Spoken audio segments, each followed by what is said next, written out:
What's up, guys? This is Rise, and welcome to another video where I'm going to be taking you through a Halloween Cup team that's been working quite well for me, and it's got me into the 3,300 ELO range. This team consists of two frogs, Toxicroak in the lead, Greninja in the back, and the bulky bird Mandibuzz in the middle to soak up some of the damage. But this team was recommended to me in the chat by a player named Drago, and sometimes if we're in a bit of a rut on stream, if we're not finding a whole lot of good matchups, I may ask the chat for their help. I'm always open to team ideas, and this team suggested by Mr. Drago ended up working really well for us. And you see in this first game, we've got Toxicroak in that positive lead against the Zweilous, I believe it was, and then a Jellicent swap. This is a really good looking situation for us. Now, what I am aware of is with Pokemango, this is a terrific battler we're playing. And watch this cheeky little undercharge here. I actually undercharged the Aerial Ace just to get one more Snarl. Kind of nice. But I'm predicting he tried to lure out my Mandibuzz, so maybe it's worth like keeping Mandy around and hard swapping. And I guess I'm just completely lying to you guys because I end up not doing that. I just throw my Aerial Ace here. He lets it go. It's an S-Cav back. And I hard swap into Toxicroak. This is suddenly a little bit scary because our Greninja does not want to see S-Cavalier one bit. So I'm going to have to respect the drill run here with a shield. It is a drill run. And now we really need to hope that we can get off two Mud Bombs or force him to throw energy. If we can get off two Mud Bombs, we win, or if we force him to throw energy, we're fine. And luckily, we're able to live that counter.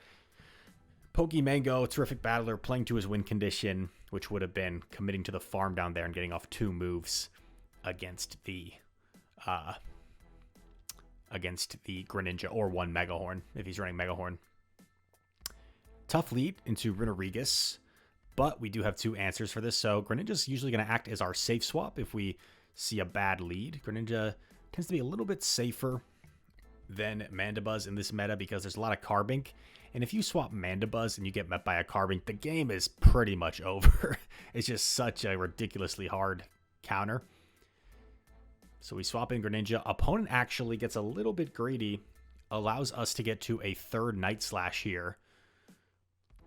So we do get a shield advantage, and I'm debating, like, how do I play this? Do I soak it on Mandy? Do I shield? Do I just completely sacrifice Toxicroak? I decide to shield, and I get baited, which is pretty brutal. Really hoping that this is just an Aqua Tail. And it is. So we get a little bit of farm. Runerigus comes back. We swap Mandibuzz, and we are met by a Toxapex. Now, this is a pretty neutral matchup. Mandy could potentially win this matchup, but I don't think it's going to be able to win it with enough health where we can still get rid of that Runerigus. I shield up. It is a Sludge Wave, so it's a good shield. But this is still looking like a pretty dire situation because, as we can see, Toxapex is just so dang bulky. Eats the Dark Pulse, no problem. Another move coming through. Now, one person in chat suggested maybe one way I could have won this game, or at least given myself a chance, was if I had banked a Mud Bomb on Tox. So I could have like saved that Dark Pulse energy and combo played with the Mud Bomb maybe. But as you can see, we're forced to throw again here. We don't have the Mud Bomb loaded on Tox. I overfarm here. He just gets rid of my Mandibuzz. But of course, he could have just shielded once, and our Mandy was never going to get to two moves. So that is a G to the G. On to the next one. Whoa, it's looking all funky, but looks like we're back in business. Not funky anymore. Ventusky, terrific battler from the country of Chile. Anybody watching this video from Chile? Toxicroak versus Shadow Caesar. So if you guys run this team for yourselves with one last day of Halloween Cup, if you are Toxicroak against Shadow Caesar, you can actually shield once and farm all the way down, even if it's just a Night Slash. In comes Mandibuzz, and I'm thinking, maybe I'm better off preserving my Tox. Oh, I guess, no, I'm not thinking that. Current Rise thinking differently than past Rise. Past Rise decides just to play it safe, get it off another Sludge, and then come in with his own Mandibuzz. Because the opposing Mandibuzz is running Air Slash, going to be a little bit more beneficial for them, but we've already done a lot of chip damage. And of course, our Mandibuzz is going to be able to tank these Aerial Aces. No problemo. We'll probably need like 3 Aerial Aces to get rid of his Mandibuzz, but that's all right. I'm also making sure to overfarm, right, in case this energy is useful against something that swaps in. In comes Drapion, a Shadow Drapion. Probably should have done one more Snarl there for proper timing. It looked like he grabs the shield. In my opinion, I think the only lose con is him landing a Sludge Bomb. So I shield, I do get crunch baited, and I'm just hoping that this is not enough for a Sludge Bomb, and luckily for us, it's just a crunch. So I do one more Water Shuriken, and this should hopefully knock out the Drapion, or Drapion, as it's apparently properly said. I didn't learn that till probably a couple months ago. But maybe we'll just still say Drapion. And Greninja able to close out there with a nice little win. Looks like we're in the 3100s during this video. We got up to 3347 today. It was pretty crazy. We get a nice core breaker lead in this game. We have a positive lead against an opposing Greninja. They're forced to swap in Carbink. And Toxicroak is going to do quite well here with super effective Mud Bomb, resisting the rock throw damage. I don't throw right away because it wouldn't KO anyway, so I feel like I'm better off over farming here for more energy. Opponent gets off a nice Rock Slide bait. As you can see, I'm past double Mud Bomb, so I'm maximizing my energy here. And I knock out the Carbink. What is going to come in to greet our Toxicroak? Toxapex. So he's like triple weak to Toxicroak. Toxicroak just showing no mercy in this battle. And we're going to keep on farming, get off another Mud Bomb. I believe our opponent actually misplays here. Loses track of Toxicroak's energy and gets caught on a CMP tie. So Toxicroak essentially just took out one Pokemon and like 90% of the second Pokemon. And then we come in with our Greninja, expecting the immediate swap. And notice how I throw right away to give myself sort of a free denial. Because when your opponent swaps from one Pokemon to another, it should take one turn for that swap to happen.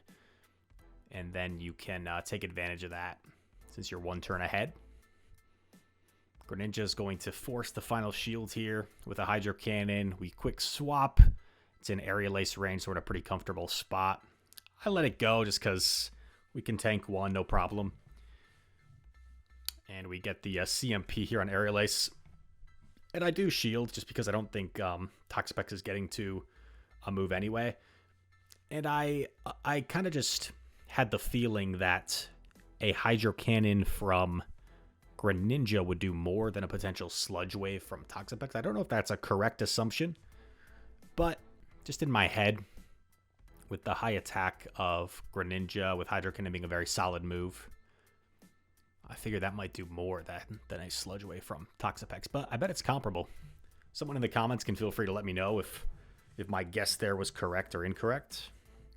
Toxicroak into Azu. So if you guys run this team and you see Azu, I consider that a positive lead because the back Pokemon don't want to see Azu. And Toxicroak, it's not the most comfortable matchup against Azu, but I would still consider it favorable because that Sludge Bomb is quite threatening. So seeing Azu in the lead is great. They swapped Rune, and as I was insinuating against Pokemango in that previous game, it seems like he's, with this aggressive swap, like Rodriguez is not a typical safe swap. So it seems like he's probably trying to lure out my Mandibuzz. So I'm going to try and actually preserve my Mandibuzz, as you're going to see. In comes Azu.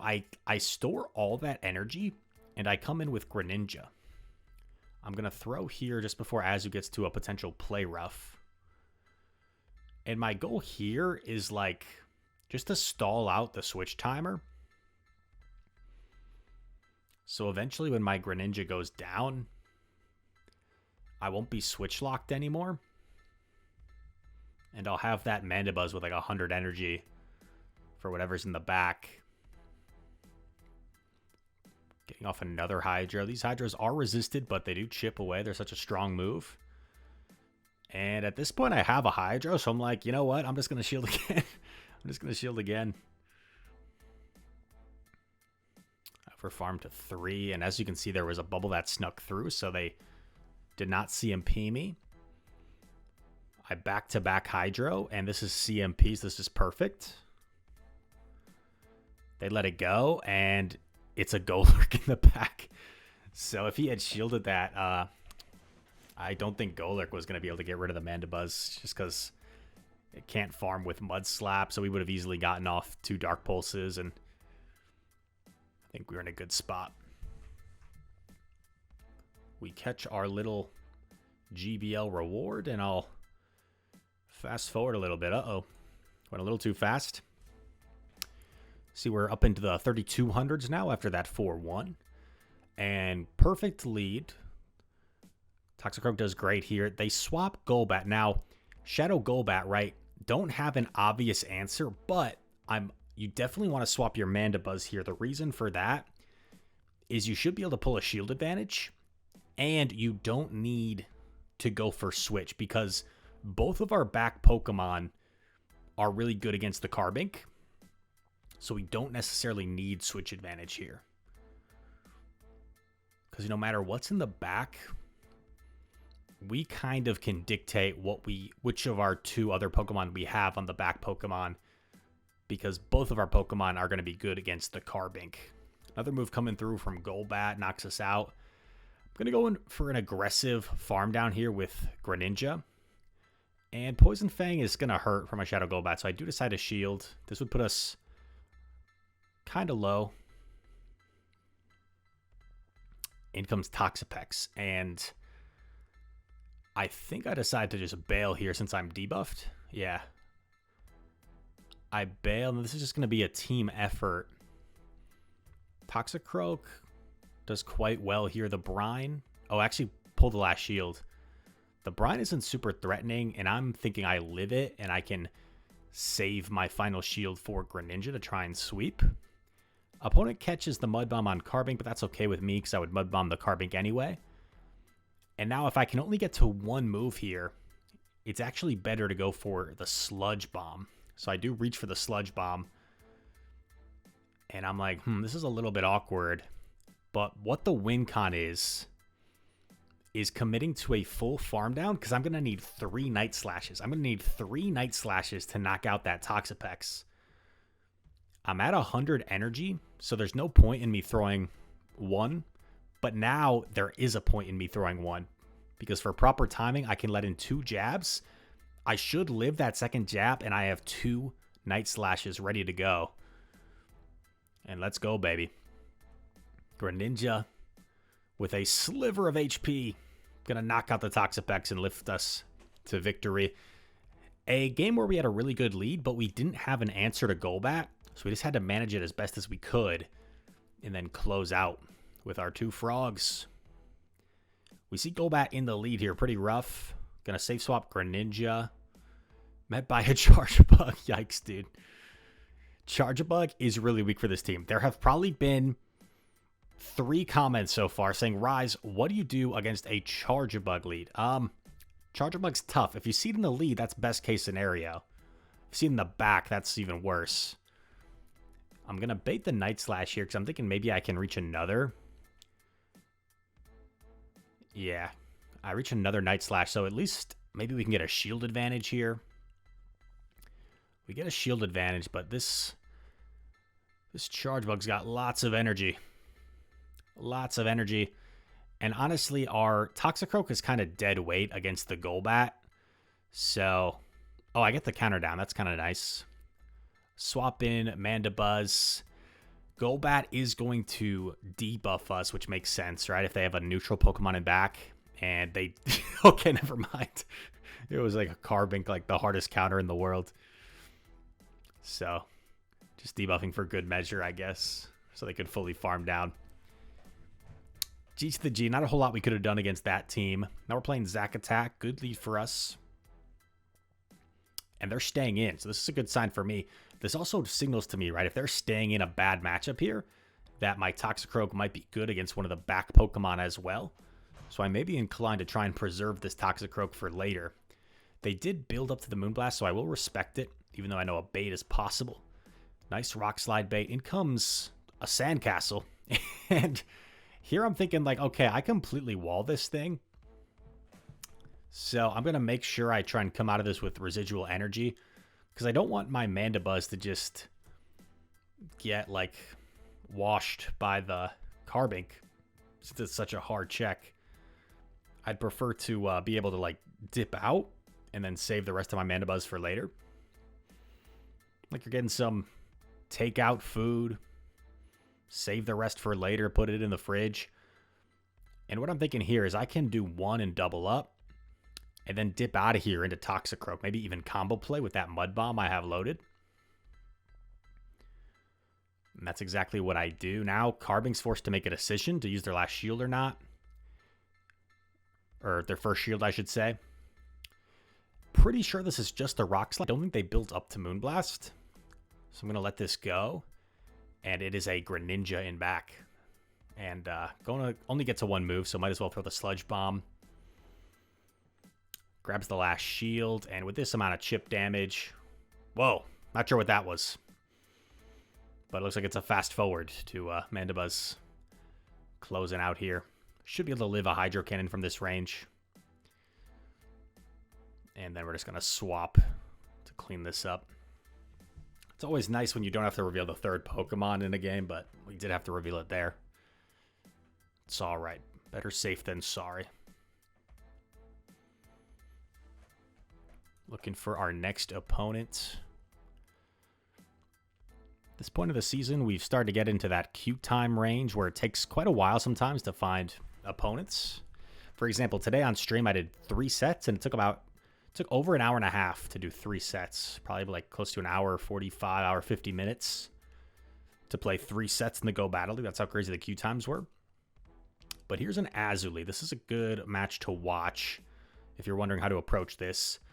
Azu threw after 5. I think. Oh, no, wait. Maybe I'm tripping. Maybe they threw after 6, and I just called the Ice Beam. That's kind of risky. Going for a Sludgy Bee here. And it does land. So we're going to go down a shield. You could argue I should have just, like, hard swapped, but I'm thinking... Oh. Okay, this works. Mandibuzz wants to avoid the Azumarill, of course, so I immediately counter swap it into the Dragalge. And this was kind of tough, like whether I wanted to shield here or not. Because I know Azu has energy waiting for me, and they actually bait. So I think that's a bit of a misplay by the opponent. Because I'm unlikely going to shield there when I know Azu has a million energy waiting for me. Do I shield here, though? I do shield here, I guess because I felt like there was no reason for them not to outrage me there. We do knock out. I'm going to look to... Oh. In comes Worm. This is a little sketch box. It's a little sketch box. The reason it's sketch box is because I need this next Hydro to KO. And look, it does almost exactly half of the remaining health. Is this going to be enough to knock out? Yes. It is. And that's the difference in the game. The reason I needed that to knock out was because the Wormadam was about to reach a Bug Buzz, and then Azu had a move loaded that would have knocked us out. So I would have probably been forced to, like, let it go, sweep with Mandy, or force Azu to combo. I don't know. Air Slash Mandy is a tough lead for Tox, so we're going to safe swap into Mr. Greninja. Take the Aerial Ace. Our opponent's staying in, which is better than having a hard check, but Greninja not like the most dominant here. As you can see, Mandy's going to be able to take 2 Hydros. Now I have back-to-back. So I'm at least going to be able to win this matchup or pull a shield, so that's kind of good for us. Night Slash takes out Mandy, and just like that, we've pulled switch advantage. In comes Nidorina, and I was like, huh, does this thing have Thunderbolt? Does it have Dig? And I think based off what chat was saying, they were saying usually Nidorina is running Dig in this meta, which makes sense. I mean, they probably just run Dig in general. It's a better move now. I think I thought about going for the catch, but I decided not to risk it and just stay in. Nidorina. Oh, they swap into Nidoqueen. And check out what I do here. Like, of course, the catch would be really nice here. But to play it safer, I actually just CMP on the potential Earth Power. And now, not only do we get off our Mud Bomb, but all this energy is going to go to waste. Not to waste, because they needed to knock us out eventually, but they have no residual energy at this point. So I'm feeling pretty good about this position. The only lose con I can see is if the Nidorina has Thunderbolt. I go up to double Aerial Ace. I knock it out. And then I do 3 to put myself once again at double Aerial Ace. And then I'm going to throw back to back. This way if they shield, I've got another. And Aerial Ace, of course, will be enough to knock out from this range. Bop. Bye-bye, Nidorina. I have a Hundo Nidorina myself that hopefully I can finish building to showcase for you guys. But there you have it. Back-to-back 4-1s with this team. We get a little Phalanx as a reward. And let's see what that put us at. 3274 elo. Hanging around that range. A little bit higher at the moment, but good stuff.